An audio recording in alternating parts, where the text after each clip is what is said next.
अंबरनाथ शहर के नए नाट्य गृह के बाजू में भीषण आग लगने की घटना प्रकाश में आई है। यहाँ पर नए बांधे हुए घरों को यह भीषण आग लगी है।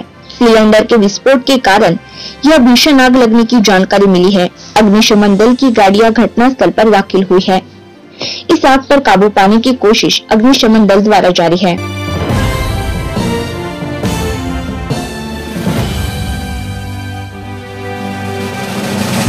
शशिकला भीमा चव्हाण।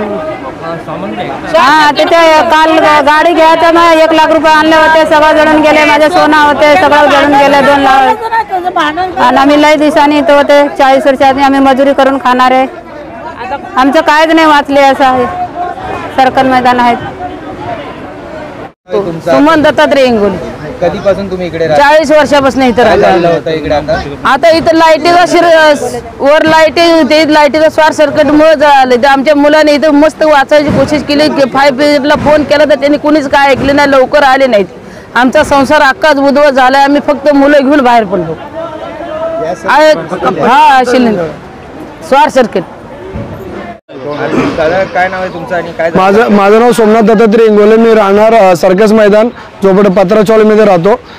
एक्झॅक्ट पोलीस स्टेशनच्या पाठीमागे आहे। पोलीस स्टेशन इथून फक्त 50 मीटरच्या अंतरावरती आहे आणि फायर ब्रिगेड देखील इथून फक्त 100 ते 200 मीटर अंतरावरती आहे। तरी देखील फायर ब्रिगेड वाल्यांना इथे पहिल्यांदा छोटीशी आग लागली होती घरामध्ये। आम्ही तेव्हाच फायर ब्रिगेड वाल्याला 10:04 कॉल केला होता। 10:04 कॉल केल्यानंतर फायर ब्रिगेडच्या काय गाड्या इथपर्यंत पोहोचल्या नाहीत लवकर, जेणेकरून तुम्ही आता बघू शकता एवढी जी आग लागली ना, त्यांच्या आतंक ह्याच्या त्यांनी उशीर केल्यामुळे एवढी आग लागलेली आहे आणि 70 ते 80 झोपड्या जळाल्या आहेत। ह्याच्यामध्ये आमची देखील घरं आहेत। किती सिलेंडरचा स्फोट झाला? इथे नाही मिनिमम 18 ते 15 सिलेंडरचा इथे स्फोट झालेला आहे। काय लोकांच्या जाणहानीचं काय नुकसान? हो, लोकांच्या घरामध्ये पैसे जळाले, अखंड संसार जळाला लोकांचा। लोकांनी फक्त आपला जीव वाचून लोक बाहेर पडलेले।